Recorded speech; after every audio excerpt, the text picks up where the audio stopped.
shouting in the speaker. Like, those are the best ones. We had a lot of those. There were many of those. Around the track, I think I was probably on a bike a few times. Probably. Yeah. But we're also joined with, alongside you, with Aubrey Frentheway Nielsen, both BYU grads, both Saucony athletes now. Aubrey, how are you doing? I'm good. How are you? I'm good.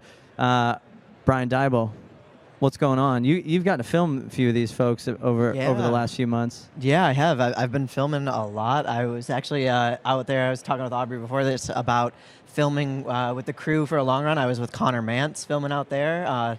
So yeah, that's fast company. Yes, very fast company. That whole crew, man, y'all rip.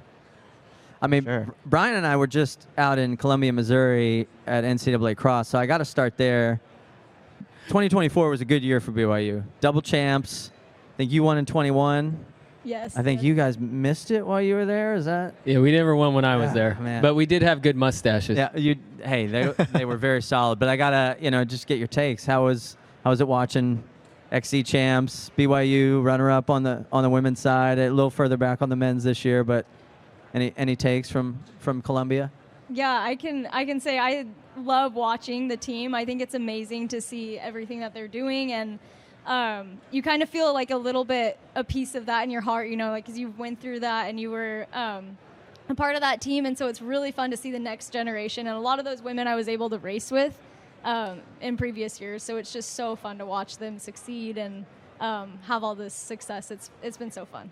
I think I saw a social post. I don't know if you were part of it, but after the long run, like everybody gathered around a phone, sitting on a curb. Like, did you see that? Or were you part of that? That's pretty funny. I wish I was a part of it. I wasn't at that long run, but yeah, I was definitely watching on my own phone for sure. But yeah, we all feel the energy of race day still, and like are all in their corners still. So love it. I didn't tell you this, Bryan, but I saw Diljit after the race. I was like, Coach, nice job. That was a great run. And she's like, thanks. I just wish it wasn't so close. Why did it have to be 14 points or 16 points? Why couldn't they have blown us out? I was filming after the race, actually, and I was filming the team reacting, and she turned to me and she goes, why does it have to be so close? And she turned right to me, and I was like, oh, that's classic Diljit. I love it. Love it. Yeah. But what about you guys? What's going on? I saw half marathon recently, top American at Philly, 63 minutes. Fastest time since 2022, I noticed. It's been a minute. What's going on? What's going on in your world? Well, I ran out of eligibility in the U.S., so I moved over to the U.K., where they give out college eligibility for forever. So I ran with the college team over there while I've been studying. We just got back, and it was good. I was calling myself a sunsetting athlete, and I had so much fun in the U.K. Running with those guys over there on the Oxford squad. And I came back, and almost just like a bad habit, I went back into intervals with Aubrey and with Connor and Clayton and the guys, and then I ran. And so now I'm thinking maybe I need to keep running for just a little bit longer. Got that fire back in there, man. I love it. At least the light's back. TBD if the fire's there, but there's a little light. And Aubrey, how about you? What's been going on this fall? Yeah, so this fall has been really fun. This whole year, actually, I feel like has been just so fun. I've gotten to race so many times. As I look back on the year, I think I raced almost once every month, minus like a few, this fall I just finished up Chicago Marathon. That was like the culminating fall event, and now I'm kind of taking a little bit of a break and deciding what to do next and looking for that. So this fall was really fun. The US 20Ks was awesome, and I just had a lot of fun, like kind of finding my new like marathon self, I guess. So that's been really awesome. Just outside the top 10, I think, at Chicago and Boston, right? It's Chicago, just outside the top 10. Yep. But yeah. Yeah. So what was your takeaway from there? What'd you learn from Chicago this year? Oof, Chicago. Jared knows it was a little. Maybe not my greatest day. we had a little incident where I lost a gel. I had taken it and then I lost it.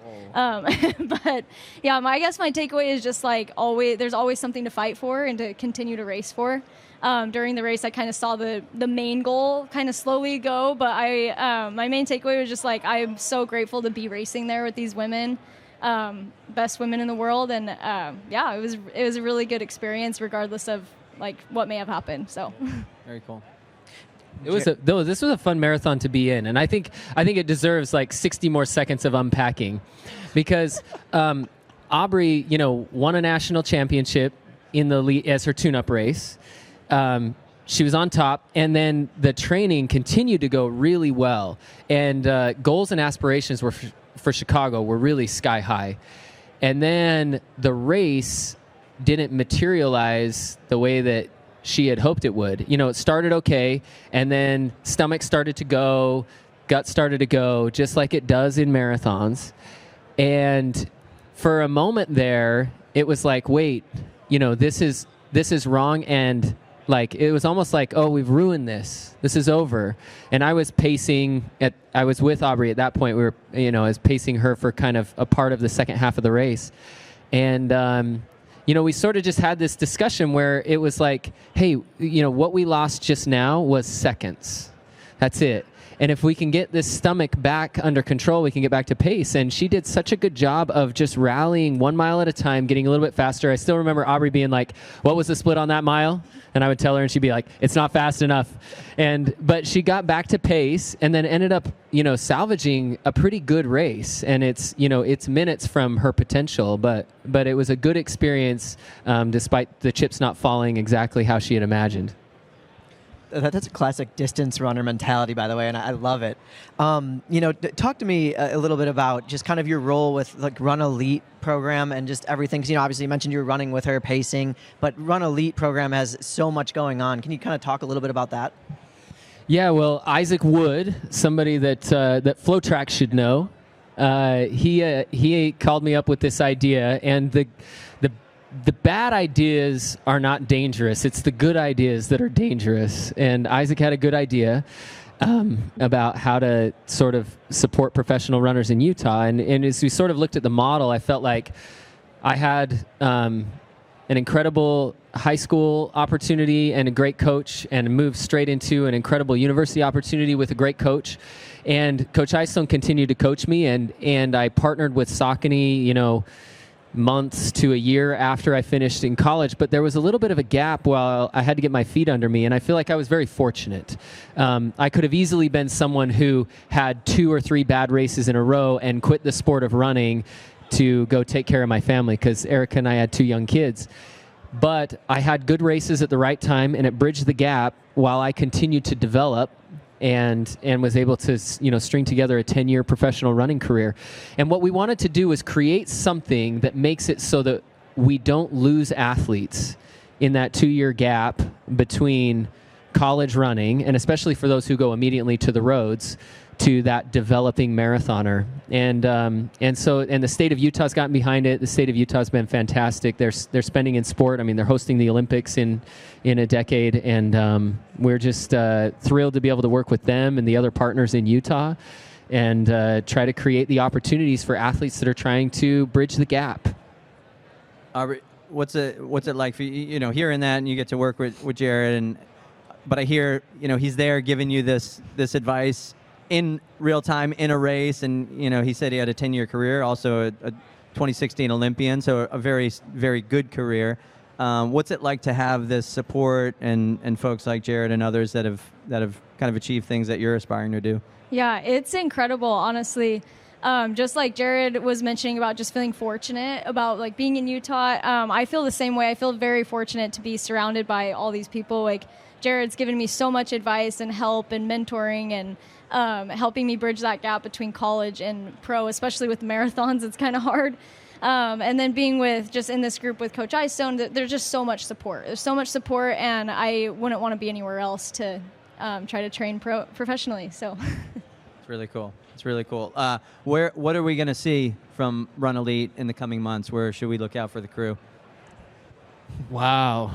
We got some at cross country this weekend. So, you know, unfortunately, you know, we were excited to have a few more, and particularly some that we were hopeful would make the team and do really well. So the team isn't quite as heavy as we had hoped it would be, but we got some guys that could potentially make this squad running out there. And then we'll be pivoting towards the 2026. It'll be marathon season, and then it's going to be kind of interesting to watch how our track athletes approach the off year.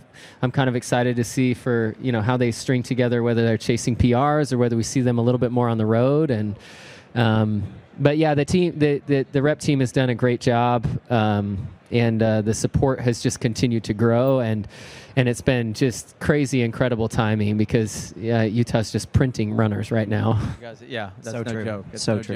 joke. We are excited to see how the coming months go for you guys. We'll be looking out for sure. We appreciate you joining us here at TRE. We're going to let you get back to the floor because we know you got rounds to make out here. Ryan, it was amazing. Yeah. Fun to be back at this. Love it. Good seeing you guys. Thanks so much for joining us. Thank you. Cool. Well, we will be back here on the floor with the FloTrack team here in just a minute talking about our coverage of the 2025 Diamond League. See you in just a second.